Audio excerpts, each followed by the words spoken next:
महाविकास आघाडीच्या सरकार स्थापनेच्या वेळेला उद्धव ठाकरे साहेबांचं मुख्यमंत्री पदाच्या करताचं नाव तिन्ही पक्षाच्या बैठकीमध्ये पवार साहेबांनी हात वर करून त्या ठिकाणी जाहीर केलं।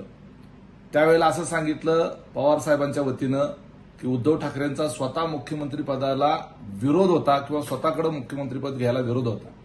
आता संजय राऊत असं सांगतायत की एकनाथ शिंदे यांच्या मुख्यमंत्री पदाच्या नावाच्या करता सुनीलजी तटकरे साहेब, दिलीपराव वळसे पाटील साहेब, अजितदादा यांचा विरोध होता म्हणून एका अर्थानं नाईलाजानं उद्धव साहेब ठाकरे यांना मुख्यमंत्रीपद स्वीकारावं लागलं। हे धादांत खोटी माहिती देत आहेत। वास्तविक त्यावेळेची माहिती आणि त्या सगळ्या परिस्थितीचा आम्ही सगळेजण त्यावेळेला साक्षीदार आहोत।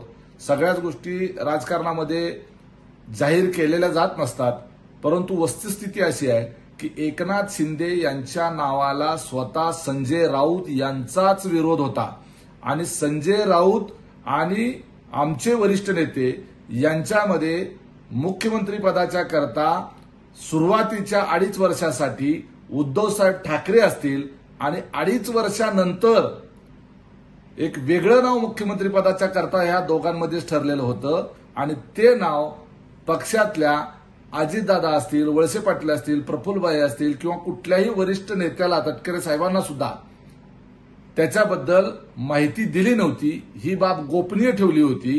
2.5 वर्षानंतर राष्ट्रवादीचा मुख्यमंत्री परंतु अजित पवारांच्या व्यतिरिक्त जे कोणी आमच्या वरिष्ठांच्या डोक्यात ज्यांचं नाव होतं ते फक्त संजय राऊत आणि उद्धवजी ठाकरे आणि आमचे वरिष्ठ नेते यांच्यामध्येच ठरलेलं होतं।